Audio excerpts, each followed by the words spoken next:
The miles have been run, the gnarly trails have been tackled, that mud, ooh, it's been splattered. But does the Saucony Peregrine 15 deserve a spot in your shoe rotation?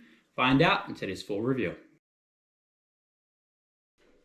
Welcome back to the channel. I'm Cody with the Shoe In With Cody, and today we got ourselves a good one. We are talking about the Saucony Peregrine 15.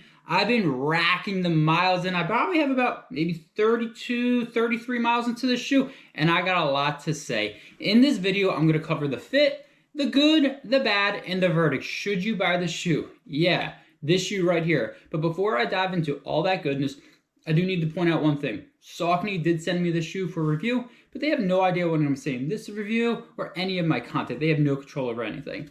I also have a huge favor to ask you all. Hit the like button and smash the subscribe button. You know you want to. It costs you absolutely nothing, but it definitely helps the channel. Now let's sit back, relax, and let's talk about the Saucony Peregrine 15.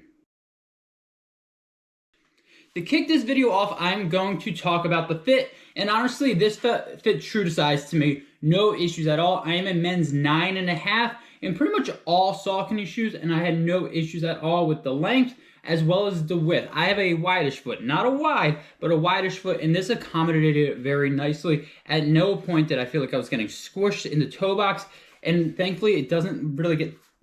It is pretty wide across the board. One thing I'm starting to notice is some shoes, it's wide in the toe box and it gets really, really thin as you go down the shoe. Thankfully, I really appreciate that Saucony. You kept it pretty wide throughout the whole time, so at no point did I feel like my foot was hanging over the rubber, the foam and everything like that. So really nicely, again, men's 9.5 worked really nicely. Width worked really nicely, and also the height of the toe box as well. At no point did I get any blisters, any rubbing above my foot, and I've taken this on some longer runs, and at no issues that I feel like was the fit an issue at all. Because I'm a positive guy, I'm going to start with the positives, and honestly, the number one for me has to be this foam. I had no idea what to expect, so there's not a lot of foam here. I think there's like 28 in the heel, so again, not a lot, especially in today's standards. Maybe once upon a time, you're like, wow, 28 in a trail shoe, that's crazy. Not anymore, but nicely, I found it like to be nice and, it's not soft, but it's like comfortable. I'll put it that way. This is definitely a comfortable shoe. The foam is really nice. Again, not a lot of it, but it gets the job done. The upper, I had a great lockdown in this shoe. I've taken this shoe on some gnarly terrain, and at no point did I feel like my foot wasn't secure. I locked it in, and I was able to cruise for miles. The other thing about this shoe is it works really nice on some gnarlier terrain. It's, again, because it's lower to the ground, I think you can handle it really well. I also think the rubber they're using, it's not Vibram or anything. I think it's one of Saucony's name. I can't remember exactly what it's called. PWRTRAC. There we go. I did a really good job on some East Coast trails. I took this out of mud, rocky terrain, rooty terrain, you name it. Really no issues at all with the lugs. It get a good bite of the mountain or the trail I'm on, and it really works. I was really surprised at how well it worked.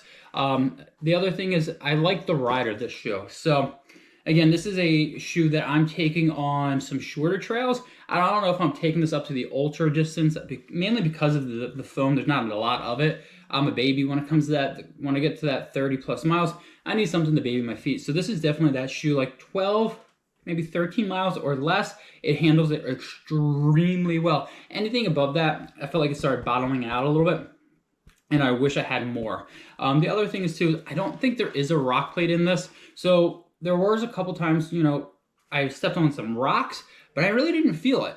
And again, there's not much here. I think there's 24 in the forefront, so there's not much there. And I stepped on some rocks and no issues at all. So I'm happy to report that. Again, there might be some type of shank in there or something like that, but not a full rock plate from my understanding. But happy to report it works really, really well. Again, foam is nice, lockdown is fantastic, accommodated my widest foot, and again, handled some gnarly terrain. And I think this is a type of shoe you need in your shoe rotation. Unless you're living out in California with those buffed out trails, any East Coast runner, you're going to need a shoe that can handle a mixture of terrain. This can do buffed out trails, grassy fields, slightly technical, and definitely technical trails. With the good, you do know there has to be some bad. And honestly, there's two, and they're not really major. The first one is It's an interesting colorway. I'm not a Denver Broncos fan. It's very bright, which actually worked out nicely in my favor. I don't love a bright shoe, but there was hunting in some of the areas, so having a green, orange shoe like this, maybe a good thing to have.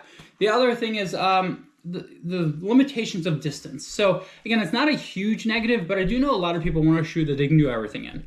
You can do the short, easy runs in and get those long runs in. This definitely caps out, in my personal opinion, around 13, maybe 14 miles if you're pushing it, but I'd stay around 12, 13.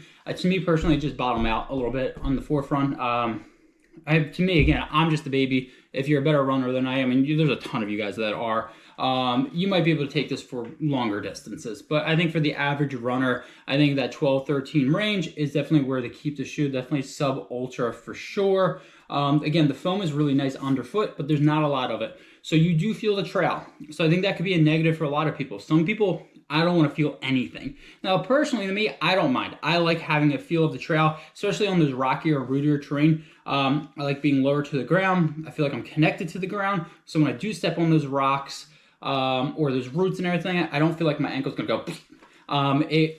That's a huge thing for me. I like being more grounded, but I do know a lot of you, and a lot of you keep slipping in my DMs. I hate feeling the ground. I hate feeling the ground. So I think personally for this one, you're going to feel the ground and you probably just won't like it. So again, really nothing too major about this shoe. One, the colorway, it's very bright, like very bright. Two, I think it's just going to be bottomed out if you go long distance for most runners. And again, if you don't like ground feel, this shoe's probably just not for you. You heard the good, you heard the bad, and now you want my verdict. Should you buy the shoe? And honestly, for $140, this thing is a steal. I think if you live on some terrain, like areas that have some gnarly terrain or some technical terrain, this is a shoe you need in your rotation. This isn't a shoe that maybe you're going to take out for a 100-mile race or even a 50K, but this is a shoe that you can absolutely use in your quiver to tackle some gnarly terrain. To me, I was shocked. I saw the foam and I was like, yeah, that's probably not going to work for me. And I loved racking the miles in. I felt like it could handle the terrain over on Pennsylvania with ease. I've done some big climbs and some big descents, and every time it just answered the bell. And the rockier and rootier it got, it just performed even better. Again, the foam is nice. The protection you get from the grip, it's a full rubber. It gets the job done.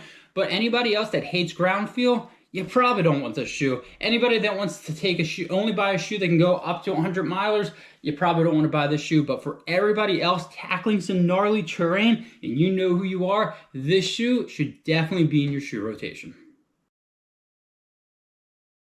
You heard the good, you heard the bad, and you heard my verdict. Now I want to hear from you. Did you like this shoe? Did you love this shoe? Be honest with me. Did you hate this shoe? I don't know why you would, but did you hate it? Drop a comment down below. I'd love to hear from y'all. And again, thank you for all the support. This channel has been growing because of you all. So remember, hit the like button, smash the subscribe button, and until next time, I'll see you all out on the run.